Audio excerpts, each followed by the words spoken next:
Vamos a orar al Señor y vamos a presentarle su palabra para que Él pueda hablarnos a cada uno de nosotros. Señor Padre Celestial, queremos darte las gracias por el privilegio tan grande que nos das de poder estar aquí congregados en tu nombre, Señor, porque tú estás en medio nuestra. No importan las circunstancias personales, no importan, Señor, nada. Tú prometiste que estarías donde estuvieran 2 o 3 reunidos en tu nombre. Y tú no eres hombre para que mientas, ni hijo de hombre para que te arrepientas. Tú eres fiel y verdadero. Por eso sabemos que tu presencia está aquí, Señor. Por eso te hemos ofrecido la alabanza de nuestro corazón, la adoración, porque solo tú eres digno. Ahora queremos pedirte, Señor, que tú nos hables, que tú nos ayudes a entender tu palabra, que nos ayudes, Señor, a poder caminar en pos de ti, Señor. Que tú tengas el control de nuestras vidas. Yo te pido, Señor, que tú me ayudes a transmitir tu palabra y que tú, Señor, puedas ungirla con tu Espíritu Santo y con poder, para que tu palabra pueda realizar la obra para la cual tú la envías. Muchas gracias por la oportunidad y por el privilegio que me das de poder ser tu vocero, Señor. Gracias en el nombre de Jesús. Todos sabemos que Satanás es el padre de mentira, porque Jesús ya nos lo advirtió. Jesús dijo que, hablando de Satanás, que él ha sido homicida desde el principio y no ha permanecido en la verdad porque no hay verdad en él. Cuando habla mentira, de suyo habla, pues es mentiroso y padre de mentira. Así que no queda duda. Jesús nos lo dejó claro. Así que siendo como es Satanás el padre de mentira, hoy quiero citar las que creo que son sus 3 principales mentiras, sobre las que se asienta todo el entramado de mentiras que ha difundido por el mundo entero para cegar el entendimiento de las personas, de manera que no les pueda resplandecer el Evangelio de la gloria de Cristo. La principal mentira que Satanás ha extendido de manera muy eficaz por todo el mundo es que Dios no existe. Y lamentablemente tiene mucho éxito, porque a pesar de las muchas pruebas que hay de la existencia de Dios, como por ejemplo la misma naturaleza, es que no tenemos más que mirar la naturaleza, porque por mucho que digan algunos científicos, que no todos, pero por mucho que digan algunos científicos, no puede haber creación sin creador.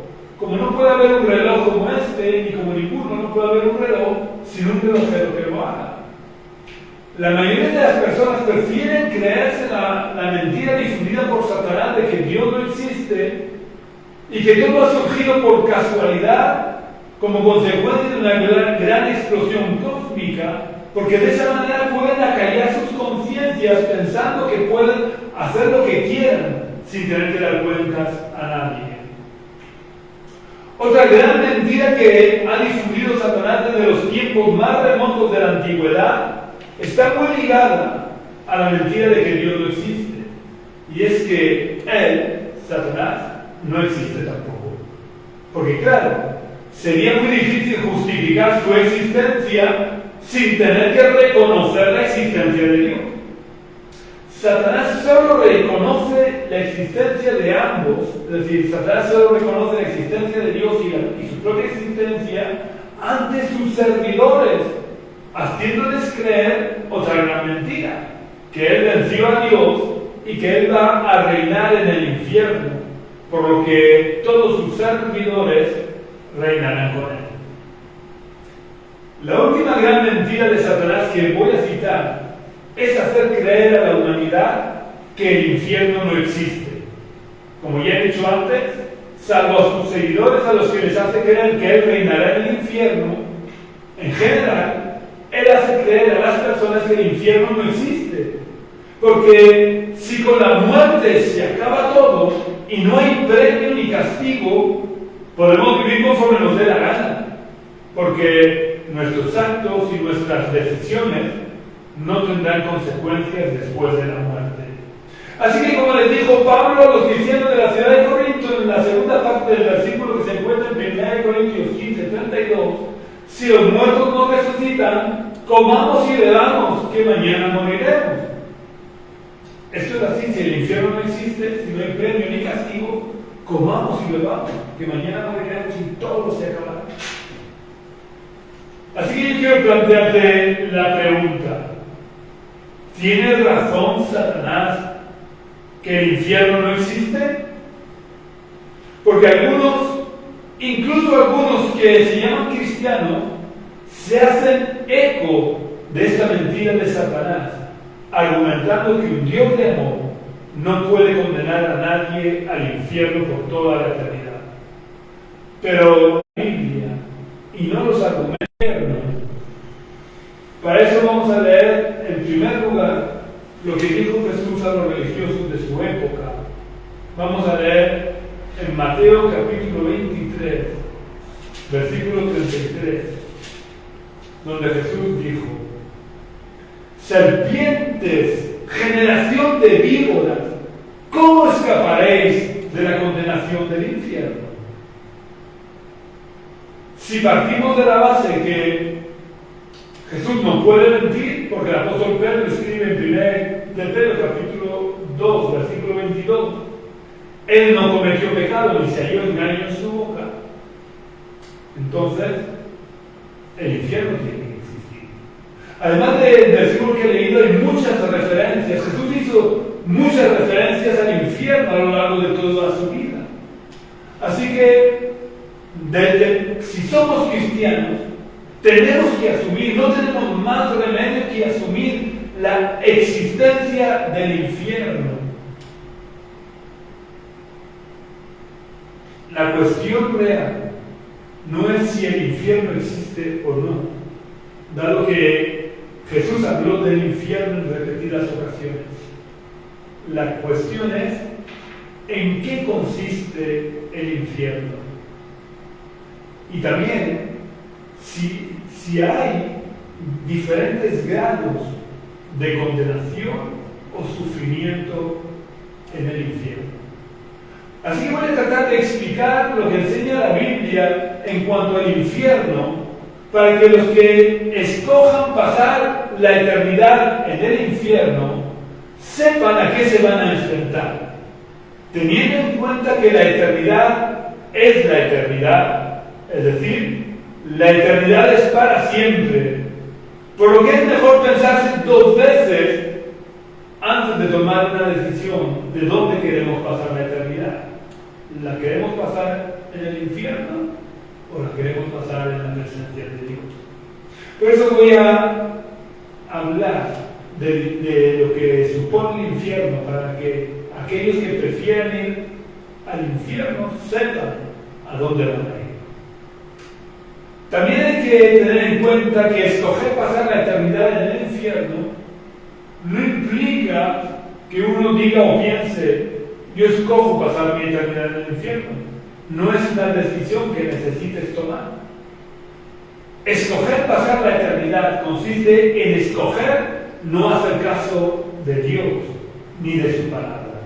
Porque Dios en su palabra ha mostrado cuál es el único camino que podemos tomar para escapar del infierno. Y ese camino es Jesús. Porque Jesús dijo en Juan capítulo 14, versículo 6: yo soy el camino, la verdad y la vida. Y nadie viene al Padre sino por mí.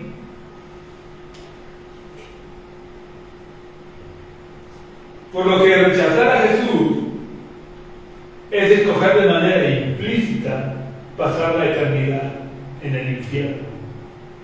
Lo primero que vamos a ver es si hay diferentes grados de condenación en el infierno. Creo que intuitivamente podemos pensar que sí que hay diferentes grados de condenación en el infierno, porque sería justo que tuviera el mismo grado de condenación un satanista, un hechicero, un brujo, que una persona que simplemente no ha querido seguir a Jesús, pero que ha vivido una vida más o menos buena a ojos de la sociedad. ¿O sería normal o justo que el mismo Satanás, que ha arrastrado a millones de personas al infierno, tuviera el mismo grado de condenación que una persona que ha rechazado el sacrificio de Cristo, pero que ha sido toda su vida una buena persona? Siempre hablando en términos de los estándares de la sociedad. Sinceramente, yo, con mi perspectiva humana, con mi intuición humana, pienso que no sería justo.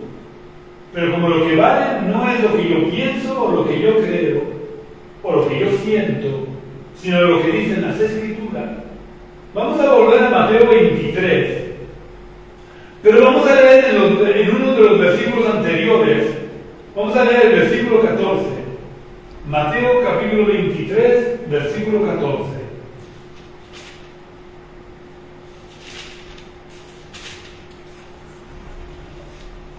Jesús dijo: ¡ay de vosotros, escribas y fariseos hipócritas, porque devoráis las casas de las viudas y como pretexto hacéis largas oraciones!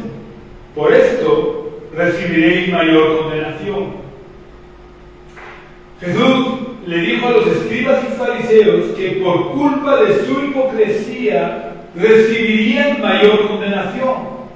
Por lo que claramente Jesús deja claro, valga la redundancia, que en la condenación, es decir, en el infierno, habrá diferentes grados de condenación. Esta enseñanza de que habrá diferentes grados de castigo o de condenación no solo lo enseñó Jesús respecto de los hipócritas, sino que también dice que unas ciudades tendrán mayor castigo o condenación que otras, dependiendo de cuánto conocimiento y cuántas oportunidades de arrepentimiento recibieron y cómo respondieron a ellos. Vamos a ver dos ejemplos. El primero se encuentra en Mateo capítulo 10. Vamos a leer los versículos 14 y 15.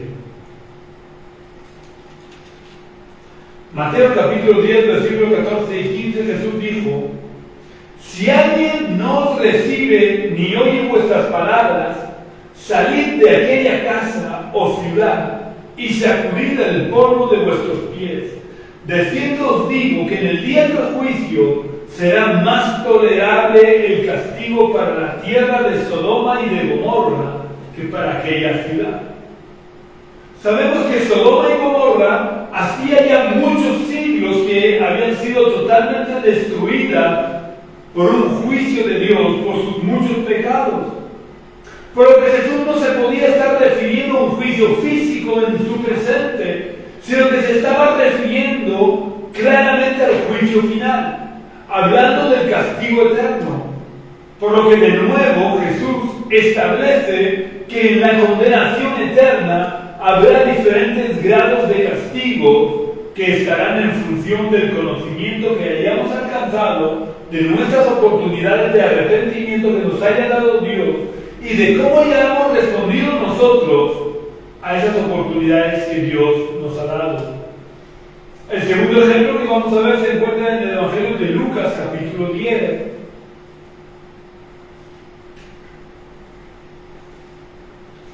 En Lucas, capítulo 10, versículos 3 y 14, Jesús dijo: ¡ay de ti, Corazín! ¡Ay de ti, Betsaida! Que si en Tiro y en Sidón se hubieran hecho los milagros que se han hecho en vosotras, tiempo ha que, sentadas en ceniza y con vestidos ásperos, se habrían arrepentido. Por tanto, en el juicio será más tolerable el castigo para Tiro y Sidón que para vosotras. En esta ocasión Jesús pronuncia ayes sobre las ciudades de Corazín y Betsaida, diciendo que el castigo para Tiro y Sidón en el juicio final será más tolerable que el castigo para Corazín y Betsaida. Por lo que de nuevo deja claro que hay diferentes grados de castigo o de condenación, dependiendo del castigo dependiendo del conocimiento que hemos alcanzado, de cuántas oportunidades de arrepentimiento nos ha dado Dios y de cómo hemos respondido a esas oportunidades que nos ha dado Dios. Creo que con los tres ejemplos que hemos visto ha quedado claro que efectivamente hay diferentes grados de condenación o de castigo eterno. Pero el cómo será la diferencia entre los distintos grados de condenación o castigo es algo que Dios no ha revelado en su palabra. Y por tanto, los diferentes grados de condenación que hay pertenecen a las cosas secretas que solo le pertenecen a Dios. Y por tanto, no vale la pena hacer conjeturas al respecto. Porque si Dios no nos lo ha querido revelar, lo más probable es que cualquier conjetura que hagamos esté equivocada. Por las palabras de Jesús, sabemos a ciencia cierta que hay diferentes grados de castigo eterno o de condenación. Pero el cómo será o cómo se establecerán estos diferentes grados de castigo eterno o de condenación no podemos saberlo. Vamos a ver ahora cómo se describe el infierno en la Biblia y nos daremos cuenta de que con nuestra mente humana es difícil imaginar que en el infierno pueda haber diferentes grados de condenación. Pero tenemos que aceptar que de alguna manera Dios, como hemos visto, establecerá en el infierno diferentes grados de condenación. El primer lugar que vamos a ver se encuentra en Mateo capítulo 13, versículos 40 al 42, donde Jesús dijo: de manera que, así como se arranca la cizaña y se quema en el fuego, así será en el fin de este mundo. Enviará el Hijo del Hombre a sus ángeles y recogerán de su reino a todos los que sirven de tropiezo y a los que hacen maldad, y los echará en el horno de fuego. Ahí será el lloro y el crujir de dientes. Lo primero que quiero destacar es que Jesús mismo, no un profeta ni un apóstol, Jesús mismo describe el infierno como un horno de fuego. ¿Sabéis? Una vez fui a la ciudad de Antequera en un verano muy caluroso, en el que además había varios incendios forestales por los alrededores de Antequera. Cuando bajé del coche, me dio la sensación como si me hubiera metido en un horno. Daba la sensación que la cara y todas las partes del cuerpo expuestas al viento cálido que soplaba se quemaban. Fue una sensación extremadamente desagradable. Pues eso no es nada para cómo Jesús describió el infierno, ya que lo comparó a un horno de fuego. Pero además dijo que allí sería el lloro y el crujir de dientes. Para los que creen que el infierno consistirá en la destrucción total y definitiva de los malvados, como algunos cristianos creen, si eso fuera así, este versículo no se podría explicar. Porque si hay una destrucción total y definitiva, ¿cómo se puede llorar y crujir los dientes? Estos versículos claramente dan a entender que el infierno consistirá en un lugar de tormento consciente que durará toda la eternidad. Porque además, este no es el único pasaje que transmite esa idea de que el infierno será un lugar de tormento consciente que durará toda la eternidad. Mateo 8:12, Jesús dijo: pero los hijos del reino serán echados a las tinieblas de afuera. Allí será el lloro y el crujir de dientes.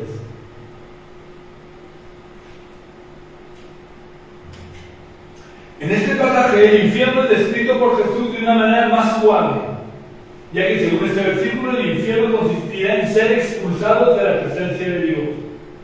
Pero de todas maneras habla de un tormento consciente para toda la eternidad, ya que también dice que en ese lugar habrá lloro y crujir de dientes.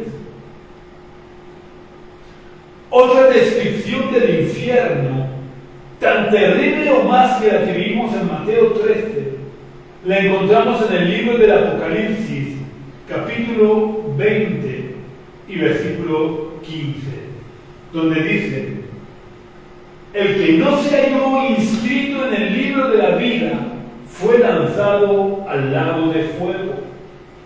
La descripción del infierno que hace Juan es comparable a los ríos de lava que salen de los volcanes en erupción. Así que creo que no podemos llegar ni a imaginar el grado de sufrimiento y tormento que experimentarán todos aquellos que sean lanzados al infierno. Porque si cualquier quemadura, por pequeña que sea, produce un dolor considerable, creo que no somos capaces de imaginar lo que sentiríamos si cayéramos en un río de lava sin la posibilidad de morir. Porque si en esta vida caemos en un río de lava, morimos instantáneamente al ser consumidos en unos segundos por el fuego. Pero los que sean echados al infierno no podrán morir y tendrán que pasar su eternidad ardiendo en el lago de fuego. Además, Jesús también dejó claro que el fuego del infierno no podrá ser apagado, dejando claro que el sufrimiento no terminará nunca. Esto lo podemos ver en el Evangelio de Marcos, capítulo 9, versículos 43 y 44, donde Jesús dijo: si tu mano te es ocasión de caer, córtala, porque mejor te es entrar en la vida manco que teniendo dos manos ir al infierno, al fuego que no puede ser apagado, donde el gusano de ellos no muere y el fuego nunca se apaga. ¿Qué es lo que le hacen los gusanos a las frutas o a los vegetales? Se los van comiendo. Con este ejemplo, Jesús quiso que pudiéramos entender un poco mejor lo que les espera a los que sean echados al infierno. Experimentarán lo que experimenta la fruta o las verduras cuando son comidas por los gusanos.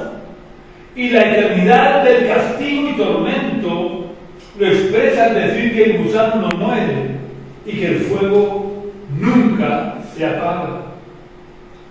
Si el infierno es literalmente un lago de fuego o no, es una cosa que no tiene demasiada importancia.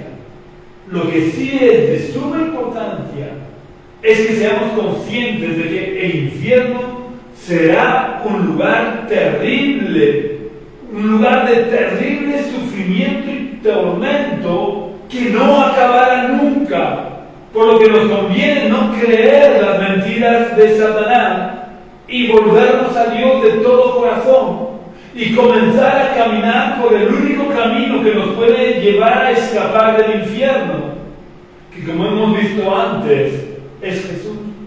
El camino que nos aleja del infierno es Jesús, porque Jesús dijo: yo soy el camino, la verdad y la vida, y nadie viene al Padre sino por mí. Ahora quiero aclarar cómo un Dios de amor puede condenar a las personas al infierno por toda la eternidad. En primer lugar, porque el amor de Dios descansa sobre la base de la justicia, ya que no puede haber amor sin justicia. Para que podamos entender que no puede haber amor sin justicia, voy a poner un ejemplo natural. Imaginemos que un asesino mata a la persona que más queremos en este mundo, y que cuando es detenido y llevado ante el juez dice: como soy muy bueno y amo mucho a todo el mundo, absuelvo a este asesino. El asesino estaría muy contento, pero ¿cómo nos sentiríamos nosotros? ¿Podríamos aceptar que lo que ha hecho el juez es una muestra de amor? Yo creo que no lo aceptaría. Porque lo que ha hecho el juez en este ejemplo no es ninguna muestra de amor, sino que es una tremenda injusticia. Porque si dice que ama a todo el mundo, debería amarnos a nosotros también, que somos el familiar directo de la víctima. Y por tanto, debería haber condenado al asesino de nuestro ser querido. Esto es un ejemplo de que no puede haber amor sin justicia. Porque el verdadero amor se manifiesta por medio de la justicia y descansa sobre la base de la justicia. Por eso el profeta Nahum, en la primera parte del versículo que se encuentra en Nahum 1, versículo 3, la primera parte del versículo dice: Jehová es tardo para la ira y grande en poder, y no tendrá por inocente al culpable. Este es el motivo precisamente por el que Jesús tuvo que morir en la cruz por nuestros pecados, porque Dios no podía absorber a la humanidad y ya está. Si Dios nos hubiera declarado inocentes sin más, hubiera sido injusto, y Dios no puede ser injusto, porque la justicia forma parte de su naturaleza. Dios nos ha declarado inocentes porque imputó a Jesús, que fue obediente y santo hasta la muerte, le imputó a Él nuestros pecados y ejecutó en Jesús la sentencia condenatoria que había sobre nosotros. Y a nosotros nos imputó la justicia y la santidad de Cristo. Esto es como si alguien paga una multa que me han puesto a mí, y a nadie me puede reclamar a mí la multa. Pues Jesús pagó con su vida la multa que pesaba sobre nuestras vidas. Y si Dios no pudo evitar que Jesús fuera clavado en la cruz por amor a nosotros, para que nuestro pecado fuera pagado, no va a absolver a las personas porque sí. Si Dios no pudo evitar la ejecución de la sentencia de muerte que pesaba sobre nosotros por nuestros pecados, tuvo que condenar a Jesús, a su propio Hijo, a su Hijo eterno.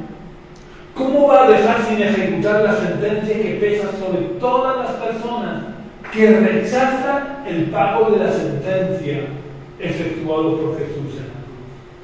Porque en el ejemplo que he puesto de que si alguien me paga una multa, nadie me puede reclamar la multa. Si yo me niego a aceptar que me paguen la multa, tendré que pagarla yo. Y ese es el problema. Por mucho que me ame quien quería pagar la multa, si yo no le dejo pagar la multa, la tendré que pagar yo. Y por mucho amor que tenga Dios, si rechazamos el pago que hizo Cristo por nuestros pecados, tendrá que pagar quien se niega a recibir el pago que hizo Jesús. Dios manifiesta su amor al abrirnos un camino para escapar del infierno. Pero si rechazamos avanzar por ese camino que es Cristo, Dios no puede dejar de permitir que si llegas al final del camino que llevas de espaldas a la voluntad de Dios, si tú vas caminando por el camino ancho, cuyo final es la condenación, cuando llegues al final del camino, Dios no podrá evitar que seas lanzado al infierno, porque eso lo convertiría en un Dios injusto, y Dios no puede dejar de ser justo. Pero hay otro motivo por el que Dios, a pesar de ser amor, tiene que dejar que seamos echados al lago de fuego si rechazamos el sacrificio de Cristo que hizo por nosotros y vivimos de espaldas a la voluntad de Dios. Y es que si una persona no ha querido saberse nada de Dios durante toda su vida, precisamente por ser un Dios de amor, Dios no va a condenarlo a tener que soportar su presencia por toda la eternidad. Y como no hay lugares intermedios, si no estás en la presencia de Dios, tienes que estar en el infierno. Para terminar, quiero responder a la pregunta: ¿tenemos los cristianos que vivir en temor de ser echados al lago de fuego? si de verdad hemos aceptado el sacrificio que Cristo hizo por nosotros en la cruz y lo hemos convertido en el Señor de nuestras vidas, si de vez en cuando por nuestra humana debilidad le fallamos y cometemos algunos pecados, ¿tenemos que tener temor de ir al infierno? La respuesta la da el apóstol Pablo en Romanos capítulo 8 y versículo 1, donde dice: ahora pues, ninguna condenación hay para los que están en Cristo Jesús, los que no andan conforme a la carne, sino conforme al Espíritu. La respuesta a la pregunta de si tenemos los cristianos que vivir en temor de ser echados al lago de fuego es no, un rotundo no. No tenemos que tener temor de ser condenados, porque Pablo dijo: ninguna condenación hay para los que están en Cristo Jesús. Pero daos cuenta que no dice que no haya condenación para los que hayan hecho una vez en la vida la oración de fe.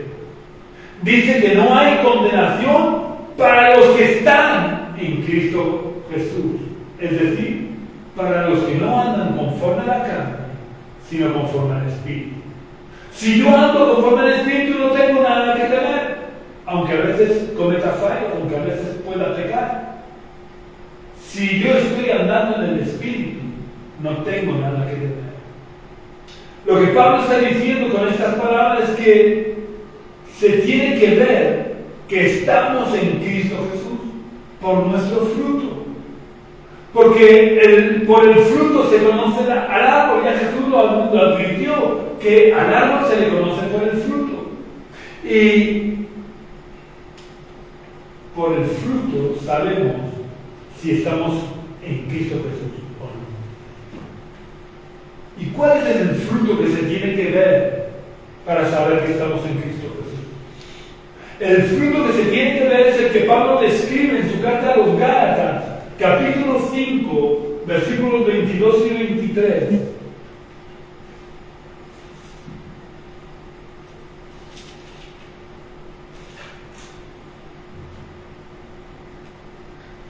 Gálatas 5, 22 y 23, Pablo dice: pero el fruto del Espíritu es amor, gozo, paz, paciencia, benignidad, bondad, fe, mansedumbre, templanza.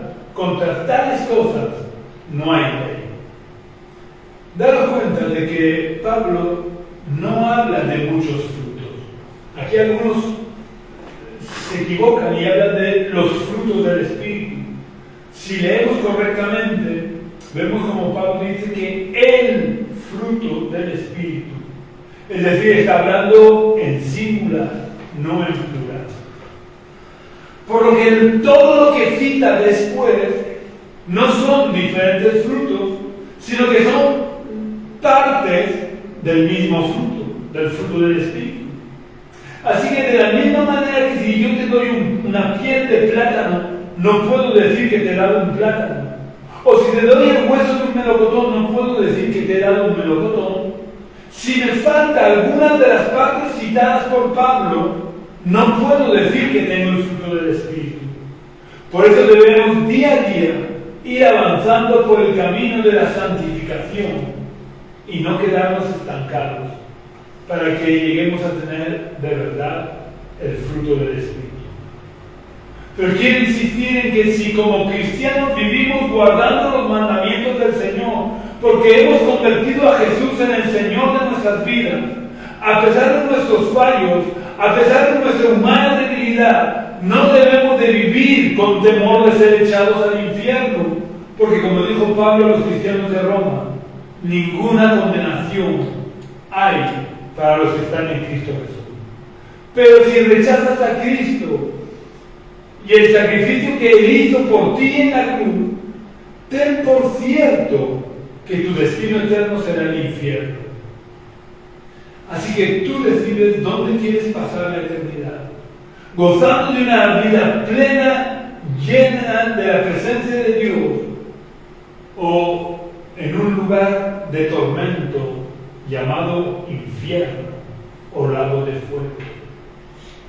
Si tu decisión es pasar la eternidad gozando de una vida plena en la presencia de Dios, el primer paso que debes dar es entregarle tu corazón y tu voluntad a Jesús.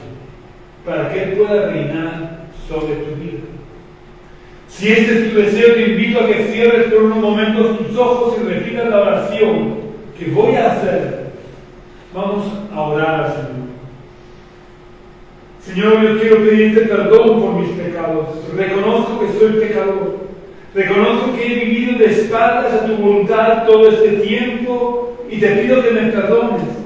Quiero abrirte la puerta de mi corazón para que entres a vivir y a reinar sobre mi vida, Señor. Porque yo quiero que mi destino eterno sea tu presencia. Yo quiero ya, en este tiempo, en esta vida, vivir en tu presencia, para que cuando tenga que pasar por el río de la muerte, pueda seguir estando en tu presencia, Señor. Yo te pido que tú controles toda mi vida, que cada área de mi vida sea dirigida por tu Santo Espíritu, Señor. En el nombre de Jesús. Amén. Si has hecho la oración, no dejes de buscar una iglesia donde se predique de verdad el Evangelio y no tradiciones humanas. Y te unas a ellos, porque todos somos miembros de un cuerpo, la iglesia. Y los miembros del cuerpo no pueden vivir aislados. En el reino de Dios no pueden haber llaneros solitarios. Todos formamos parte de un cuerpo y tenemos que estar unidos al cuerpo. Pero tenemos que estar unidos a la iglesia de verdad. A la iglesia que predica el Evangelio del Cristo resucitado. No un Evangelio lleno de tradiciones humanas. Y si no has hecho la oración, no dejes de aceptar a Jesús en tu corazón y de arrepentirte de tus pecados. Porque como te acabo de decir, tal vez mañana sea demasiado tarde. Muy importante también es que compartas este culto en todas tus redes sociales para que el Evangelio pueda ir extendiéndose lo más posible. Ya sabéis también que si queréis contactar con nosotros, podéis venir a compartir el culto de forma presencial aquí con nosotros. Podéis venir a la calle Río Júcar, número 19 del barrio de los Dolores de Cartagena. Calle Río Júcar, número 19 de los Dolores de Cartagena. Este es el lugar en el que tenemos nuestras reuniones presenciales los domingos a las 11 de la mañana. Si queréis visitarnos, seréis muy bienvenidos. También podéis contactar conmigo a través